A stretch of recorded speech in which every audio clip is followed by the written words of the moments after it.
Five Nights at Chuck E. Cheese Reboot es un FNAF Fangame, tratándose de un reinicio oficial del juego original lanzado en 2015. En esta oportunidad, conocerás la historia resumida y explicada de todo lo que ocurre en este juego, cuyo lore gira en torno principalmente a lo que el chico del teléfono va revelando a medida que se completan las noches. En el presente restaurante, donde todo se va a desenvolver en este juego, se tiene pensado en unos días reemplazar a los viejos animatrónicos, básicamente para renovarlos con la finalidad de que se vean más limpios, nuevos y decentes. Los factores antes mencionados generan como producto que el local solicite tener a alguien bajo supervisión a los animatrónicos y al lugar, es decir, a un guardia de seguridad mientras se realiza la transición. Una mujer bajo el nombre de Sue se suponía que iba a ser la encargada de llevar a cabo el rol propio de un guardia de seguridad, pero debido a problemas en relación a su entorno familiar, tuvo que ceder su puesto a alguien denominado Fred, persona que ha aceptado la solicitud de la fémina, dejando en claro que es él quien tendrá que poner a prueba sus reflejos y sentir el peso de la supervivencia sobre sus hombros al realizar todos los turnos correspondientes.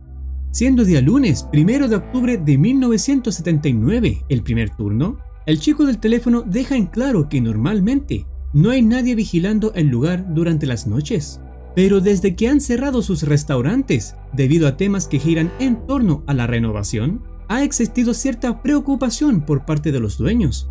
El principal trabajo que se le encarga a Fred es mantener supervisado al lugar, especialmente a Chuck y sus amigos. Esto lo realizará gracias a que la gerencia propia del lugar le ha entregado un sistema de cámaras que consta de 5 canales, cada una mostrando distintos entornos propios del local. Detrás del guardia se encontrará una puerta que en el pasado se vieron obligados a colocar, cuya utilización sería solo en casos de emergencia, pero el tipo del teléfono no especifica precisamente para qué casos de emergencia. La mencionada puerta se encuentra un poco rota y solo funciona manualmente al utilizar una palanca ubicado al costado. Por último, le pide a Fred que cada vez que tenga la oportunidad al final de sus turnos, pueda dirigirse al almacén para recoger algunas cosas que necesitan ser reabastecidas. Acción que por supuesto afectará de forma positiva a su pago en el cheque. Después de que el del teléfono se despida, comienza un turno que parece ser simple, teniendo solo que sentarse a revisar si algo está fuera de lo normal. Lamentablemente, para sorpresa de Fred, esto no es así, ya que el animatrónico Chuck comenzaría a moverse en dirección hacia la oficina, caminando entre las sombras, asomándose lentamente para intentar alcanzarlo por sus espaldas. Es aquí cuando se da cuenta de la verdadera razón del por qué colocaron dicha puerta, básicamente para este tipo de casos de emergencia, evitando que dicho robot entre para agredirlo. En una futura oportunidad, el chico del teléfono le hace saber a Fred que existe una especie de problemas de infestación, ya que cree que hay una rata o algo ocurriendo en los entornos del edificio, provocando que ciertas cosas se encuentren fuera de lugar, lo que genera quejas por parte de los empleados. Claramente, Fred ha sido testigo por medio de sus cámaras de que lo anterior mencionado no ha sido provocado por algún intruso o animal, sino por los mismos animatrónicos quienes se mueven durante la noche. En un acto siguiente, el del teléfono declara que los técnicos el día de ayer reportaron problemas con los animatrónicos, revelando que ellos intentarán actuar en momentos donde no les corresponderían.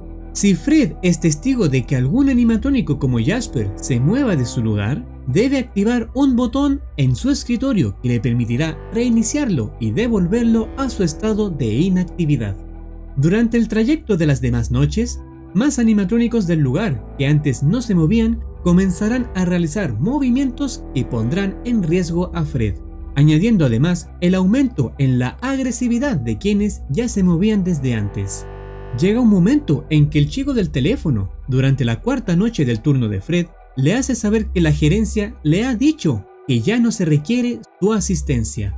Esto debido a que se han percatado sobre las fallas que poseen dichos animatrónicos, cuyas actitudes van empeorando a medida que avanzan las noches. siendo esta una clara señal de que pueden poner en riesgo a cualquier persona que se encuentre cerca de ellos.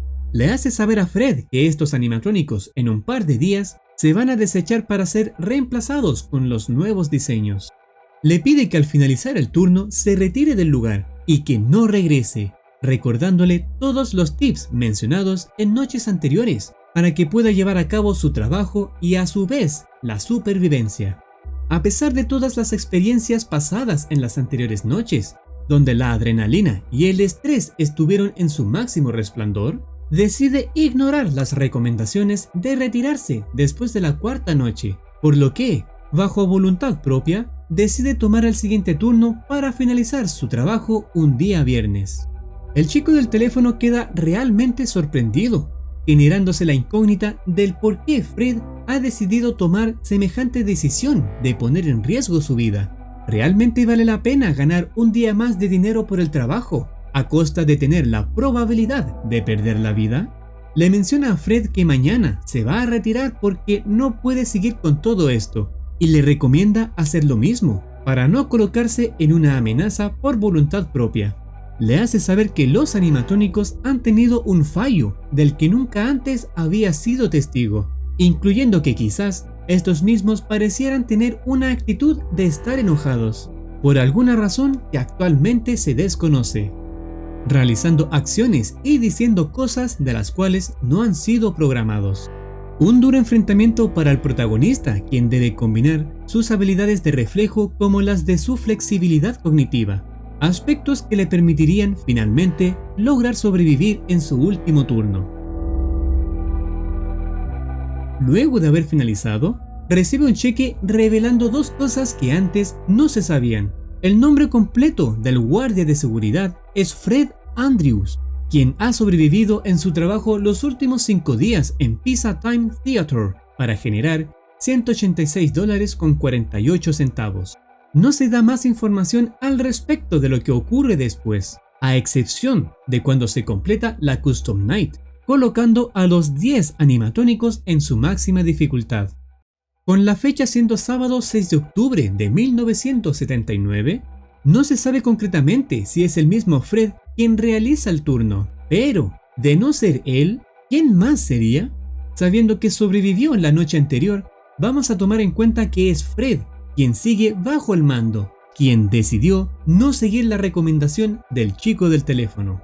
La noche hasta el momento más compleja para el protagonista, porque no basta con enfrentarse a los animatrónicos de antes, sino que también a los nuevos modelos y personajes que han llegado al local. Cuando logra finalizar el turno sano y salvo, se muestra una pequeña cinemática.